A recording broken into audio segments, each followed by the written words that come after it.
Hello friends and welcome to CSC. I am Bhavna Patidar here and friends, हम पढ़ रहे हैं पॉलिटी यानी कि राज्य व्यवस्था और उसी वीडियो सीरीज में आज का हमारा वीडियो होगा भारत सरकार अधिनियम मॉन्टेग्यू चेम्सफोर्ड सुधार 1919। ओके फ्रेंड्स, तो भारत सरकार अधिनियम 1919 1919 या फिर मॉन्टेग्यू चेम्सफोर्ड सुधार 20 अगस्त 1917 को ब्रिटिश सरकार ने पहली बार घोषित किया कि उसका उद्देश्य भारत में क्रमिक रूप से उत्तरदायी सरकार की स्थापना करना था।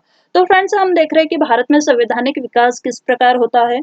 तो भारत में संवैधानिक विकास का हम यह दूसरा चरण पढ़ रहे हैं, जिसमें कि हमने पहले चरण में पढ़ा था कंपनी के अधीन संवैधानिक विकास। उसके बाद हमने देखा था कि ब्रिटिश क्राउन के अधीन संवैधानिक विकास, जिसको हम लगातार देख रहे हैं। ओके, लेकिन उसके पहले आप हमारे चैनल सीएससी को लाइक शेयर एंड सब्सक्राइब करना ना भूलें। साथ ही अगर आपको हमारे वीडियोस पसंद आते हैं तो लाइक जरूर करें।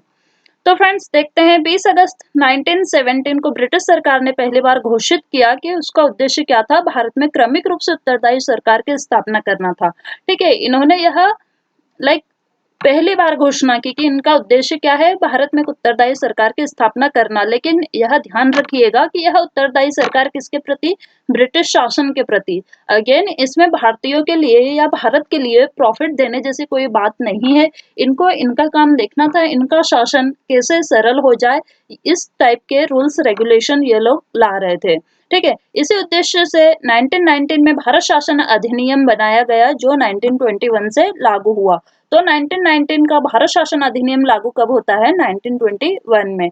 मॉन्टेग्यू चेम्सफोर्ड सुधार, ठीक है, जैसे हमने देखा था भारत शासन अधिनियम 1909 को पार्लियामेंट सुधार के नाम से भी जाना जाता है। ठीक उसी प्रकार मॉन्टेग्यू चेम्सफोर्ड सुधार को भारत शासन अधिनियम कौन सा है, यह 1919।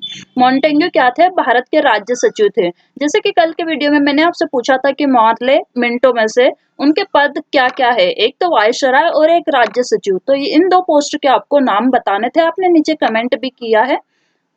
और आज के वीडियो में हम देखते हैं जैसे कि मॉन्टेग्यू चेम्सफोर्ड। तो इसमें मॉन्टेग्यू क्या थे, भारत के राज्य सचिव थे। ठीक है, जो कहाँ रहते थे, अब भारत को रिप्रेजेंट करते थे ब्रिटिश के संसद में। ठीक है, और चेम्सफोर्ड वायसराय थे। केंद्र में द्विसदनात्मक विधायिका की व्यवस्था की गई। ठीक है फ्रेंड्स, अब ये द्विसदनात्मक किस प्रकार से, जैसे कि आज हम देख सकते हैं कि आज हमारी संसद भी कैसे है, द्विसदनात्मक है। लोकसभा है, राज्यसभा, यह अपने अपने कार्य दोनों सदन अलग अलग करते हैं। ठीक वैसे ही केंद्र में इन्होंने अब द्विसदनात्मक विधायिका की व्यवस्था करी, किसके द्वारा, भारत शासन अधिनियम 1919 के द्वारा। ठीक है, राज्य परिषद तथा केंद्रीय विधानसभा में देश में प्रत्यक्ष निर्वाचन व्यवस्था। ठीक है, अब यह प्रत्यक्ष निर्वाचन की ओर अग्रसित हो रहे हैं। हम देखते हैं कि धीरे धीरे यह सुधार ला रहे हैं। चुनाव प्रणाली में इन्होंने रिप्रेजेंटेशन का मौका दिया है भारतीयों को। ठीक है, अब धीरे धीरे यह बात किसकी कर रहे हैं, प्रत्यक्ष निर्वाचन की। अभी तक क्या होता था कि अलग अलग प्रांत से इनडायरेक्टली रिप्रेजेंटेटिव्स ले आते थे, लेकिन अब क्या हो रहा कि अब प्रत्यक्ष निर्वाचन होंगे और प्रत्यक्ष निर्वाचन के द्वारा ही कैंडिडेट्स चुने जाएंगे। ठीक है, प्रांतों में द्वैत शासन प्रणाली प्रारंभ की गई। इसे भी ध्यान रखिएगा कि 1990 के भारत शासन अधिनियम के द्वारा ही प्रांतों में द्वैत शासन प्रणाली प्रारंभ की गई। 1919 के एक्ट के तहत प्रांतों में द्वैत शासन की स्थापना। ठीक है, यह पॉइंट्स हमने ऑलरेडी देख लिया है। इसलिए इसके लिए केंद्रीय और प्रांतीय विषयों को पृथक पृथक किया गया। अब हम देखते हैं कि चूंकि प्रांत में अलग विधायिका काम कर रही है और केंद्र में अलग विधायिका काम कर रही है। ठीक है, अब इनके लिए चूंकि पावर का विकेंद्रीकरण हो चुका है, दोनों केंद्र के पास और प्रांत के पास पावर्स है, शक्तियां है कानून बनाने की, कि वो रूल्स और रेगुलेशंस बना सकते हैं किस तरह से उन्हें विशेष प्रांत को शासित करना है। ठीक है, वहां का एडमिनिस्ट्रेशन कैसा होगा, लोकल प्रांत का और केंद्र का, इन दोनों बॉडीज के पास अब क्या थे, पावर्स थे, जिससे कि वह लॉस बना सकते थे। अब इसके लिए क्या किया कि केंद्र और प्रांतीय विषयों को अलग अलग कर दिया। प्रांतीय विषयों को भी इन्होंने पुनः दो भागों में बांटा गया। अब केंद्रीय और प्रांतीय विषय कैसे, जैसे कि आज के समय में देखते हैं कि तीन प्रकार की सूची है, राज्य सूची, संघ सूची और समवर्ती सूची। ठीक है, संघ सूची में कौन कानून बनाएगा, केंद्र बनाता है, और राज्य सूची में राज्य के अंडर जो भी विषय है उस पर राज्य सरकार कानून बनाती है। और समवर्ती सूची में क्या होता है कि केंद्र और राज्य दोनों कानून बना सकते हैं, लेकिन अगर किसी विशेष कानून में दो राज्य के कानून और केंद्र के कानून में कुछ एक दूसरे के सामने आ जाते हैं, तब कौन सा कानून माना जाता है? वैध माना जाता है केंद्र का कानून, ठीक है। लेकिन समवर्ती सूची में जो भी कानून है उस पर केंद्र तथा राज्य दोनों ही कानून या नियम बना सकते हैं, ठीक है। ठीक इसी प्रकार इस समय का भारत शासन अधिनियम 1919 के समय केंद्रीय और प्रांतीय विषयों को अलग अलग कर दिया था, और उसमें भी प्रांतीय विषयों को दो भागों में बांट दिया गया था। वह कौन से दो भाग थे हम देखेंगे, ठीक है। पहली बार केंद्रीय बजट को राज्य बजट से अलग कर दिया गया, ठीक है। अब क्या हुआ कि हमने देखा था कि बजट भी एक ही आ रहा था, लेकिन अब चूंकि यहाँ पे विषय भी अलग अलग हो गए हैं और शक्तियों का बंटवारा तो ऑलरेडी हो चुका है, तब इन्होंने क्या करा कि केंद्र का बजट अलग आएगा और राज्य का बजट भी अलग आएगा। और ऐसा प्रावधान कौन से अधिनियम के द्वारा किया गया? भारत शासन अधिनियम 1919। एक वैधानिक आयोग भी गठन किया गया जिसे 10 वर्ष बाद जांच करने के पश्चात अपनी रिपोर्ट प्रस्तुत की। अब इन्होंने चूंकि इतने सारे लॉज, इतने सारे नियम कानून बना दिए थे, ठीक है, अब इनको ग्राउंड लेवल पे इम्प्लीमेंट करना था, और यह इम्प्लीमेंट भी कर रहे थे। जैसे कि केंद्र और राज्य को विषय बांट दिए थे, शक्तियों का विकेंद्रीकरण कर दिया गया था कि ठीक है, अब अपने अपने क्षेत्र में अपने अपने रूल्स रेगुलेशंस काम करेंगे, ठीक है। लेकिन अब ब्रिटिश शासन को देखना यह था कि क्योंकि भारत में काम हो भी रहा है और किस प्रकार से हो रहा है, इसके एक रिपोर्ट के लिए इन्होंने क्या करा कि एक वैधानिक आयोग जो कि क्या करेगा, इन सब कामों को देखेगा कि प्रॉपरली हो रहे हैं या किस तरीके से हो रहे हैं, ठीक है। और यह अपनी रिपोर्ट कब प्रस्तुत करेगा? ब्रिटिश संसद को 10 साल बाद। इन 10 सालों में कैसा भी क्या होता है, इससे ब्रिटिश शासन को कुछ लेना देना नहीं है। बस वो यह चाहते कि 10 साल बाद हमें रिपोर्ट दे। अब आज प्रॉब्लम है फर्स्ट ईयर की, ठीक है। वह प्रॉब्लम अब 10 साल बाद सबमिट करते हैं ब्रिटिश संसद को, फिर वह उस पर डिसीजन लेते कि ठीक है, तब तक तो पता नहीं हाँ क्या से क्या बदल चुका होगा, ठीक है। तो यह थी एक बात की इन्होंने एक वैधानिक आयोग का गठन किया जिसमें क्या करना था कि अपनी रिपोर्ट इन्होंने 10 साल बाद वहां पे ब्रिटिश संसद में देने थे। भारतीय परिषद अधिनियम 1919 के द्वारा ही केंद्रीय विधानमंडल को केंद्रीय सूची में उल्लेखित विषयों के संबंध में विधि निर्माण का अधिकार प्राप्त था, परंतु अंतिम निर्णय का अधिकार गवर्नर जनरल को प्राप्त था, ठीक है। तो अंतिम निर्णय आप बोल सकते हो किसके पास था? गवर्नर जनरल के पास था। प्रांतीय विधानमंडल को प्रांतीय विषय के संबंध में विधि निर्माण का अधिकार प्राप्त था, परंतु यह अधिकार गवर्नर के अधिकारों के अत्यधिक सीमित था, ठीक है। इनको भी चूंकि केंद्रीय विधानमंडल और प्रांतीय विधानमंडल दोनों को विधि निर्माण का अधिकार दे दिया था, लेकिन केंद्र में क्या था कि अंतिम निर्णय का अधिकार किसके पास था? गवर्नर जनरल को। आप बोल सकते हो वीटो पावर, ओके। अब वीटो पावर क्या है आप नीचे कमेंट बॉक्स में जरूर बताएं। और ठीक है, महिलाओं को पहली बार वोट देने का अधिकार दिया गया था। हमने देखा था मार्ले मिंटो एक्ट 1909 के द्वारा इन्होंने क्या किया था कि पहली बार इन्होंने सांप्रदायिक मतदान प्रणाली स्टार्ट की थी, और पहली बार किसको दिया था? मुस्लिमों को, ठीक है। लेकिन 1919 के भारत शासन अधिनियम के द्वारा यह लोग महिलाओं को पहली बार वोट देने का अधिकार देते हैं। तो महिलाओं को वोट देने का अधिकार अभी तक नहीं था। यह अधिकार कब मिला? 1919 के भारत शासन अधिनियम द्वारा। लोक सेवा आयोग के गठन का प्रावधान किया गया कि एक लोक सेवा आयोग का गठन भी किया जाएगा, ठीक है। और भी इसमें कुछ प्रावधान थे जिनको देख लेते हैं। 1926 ईस्वी में सिविल सेवकों की भर्ती के लिए केंद्रीय लोक सेवा आयोग का गठन किया गया। अब इन्होंने बात कब करी थी? लोक सेवा आयोग की बात करने के लिए 1919 के भारत शासन अधिनियम में, लेकिन वह गठित कब हुआ? 1926 में। निर्वाचन क्षेत्रों को दो भागों में विभाजित किया गया, सामान्य तथा विशिष्ट।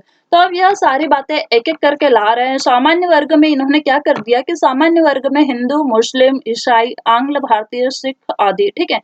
अब इन्होंने निर्वाचन क्षेत्र को कहाँ से कौन वोट दे सकता है और कौन उस इलेक्शंस में रिप्रेजेंट एज ए रिप्रेजेंटेटिव खड़े हो सकते हैं, ठीक है। विशिष्ट वर्ग में भूस्वामियों, विश्वविद्यालयों, व्यापार मंडल आदि का प्रतिनिधित्व निर्धारित किया गया। इन्होंने निर्वाचन क्षेत्र को दो भागों में बांटा, एक तो सामान्य और एक में विशिष्ट। अब विशिष्ट में कौन आते थे? भूस्वामी जिनके पास जमीन है, ठीक है। विश्वविद्यालय जिनके पास ये प्राइवेट प्रॉपर्टी में आ जाते हैं, विश्वविद्यालय जो संभालते हैं एजुकेशन। व्यापार मंडल के जो रिप्रेजेंटेटिव्स हो गए, इनका प्रतिनिधित्व, ठीक है। एक विशिष्ट वर्ग में यह सब रिप्रेजेंट करेंगे। सामान्य वर्ग में आपके हो गए हिंदू, मुस्लिम, ईसाई, आंग्ल भारतीय, सिख आदि। आंग्ल भारतीय क्या होते हैं नीचे कमेंट बॉक्स में जरूर लिखें। सांप्रदायिक आधार पर सिखों, आंग्ल भारतीय तथा यूरोपीय के लिए पृथक निर्वाचन के सिद्धांत को विस्तारित किया गया। तो याद रखिए कि सांप्रदायिक आधार पर पहली बार इनको अधिकार कब दिया गया था मुस्लिमों को? 1919 के भारत शासन अधिनियम के द्वारा। लेकिन 1919 में इन्होंने सांप्रदायिक आधार पर सिखों, आंग्ल भारतीय तथा यूरोपीयों के लिए भी पृथक निर्वाचन के सिद्धांत को विस्तारित किया। यानी कि इनको भी अब पृथक निर्वाचन के लिए इनको भी सिख, आंग्ल भारतीय तथा यूरोपीय को भी अधिकार दे दिए गए। अब क्या हुआ कि सांप्रदायिक निर्वाचक मंडल की व्यवस्था की गई। चूंकि इतने सारे वर्गों को अलग अलग इन्होंने निर्वाचन का अधिकार दिया है, पृथक निर्वाचन का अधिकार दिया है, तो इन सबको संभालने के लिए, इन सबको रेगुलेट करने के लिए एक सांप्रदायिक निर्वाचन मंडल की भी व्यवस्था की गई। ठीक है, तो ये था आपका भारत शासन अधिनियम।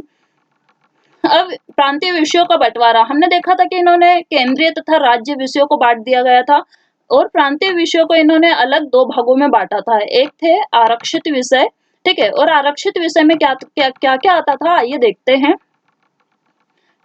फर्स्ट वन इज आरक्षित, सेकंड हस्तांतरित विषय। ठीक है, तो आरक्षित विषय में आपके आएंगे पुलिस, राजस्व, वित्तीय, न्याय, सिंचाई, रक्षा, विदेश मामले, भूमि कर, अकाल सहायता, सिंचाई जल मार्ग, कारखाना, बिजली गैस, श्रमिक कल्याण, औद्योगिक विवाद, मोटर गाड़ियां आदि। तो यह सब आपके कौन से विषय थे? आरक्षित विषय। ठीक है, अब हस्तांतरित विषय कौन कौन से थे? हस्तांतरित विषय में आपके आ जाएंगे स्वास्थ्य, शिक्षा, धार्मिक प्रबंधन, कृषि विभाग, माप तोल व सार्वजनिक निर्माण विभाग, पुस्तकालय, चिकित्सा सहायता और मनोरंजन। ठीक है, हस्तांतरित और आरक्षित ये किसके विषय हैं? दोनों प्रांत के विषय हैं और प्रांत के विषय को दो भागों में पुनः बांटा गया है, एक तो आरक्षित, दूसरा हस्तांतरित, और इनके विषय यह निम्न प्रकार से है। ठीक है, अब हस्तांतरित विषयों का संचालन गवर्नर तथा विधान परिषद के प्रति उत्तरदायी मंत्रियों की सहायता से होता था। अब जब यह हस्तांतरित विषय है तो इनका संचालन कौन करता था या इनको रेगुलेट कौन करता था? गवर्नर तथा विधान परिषद। ओके, आरक्षित विषयों का संचालन गवर्नर और उसकी कार्यकारी परिषद के माध्यम से किया जाता था।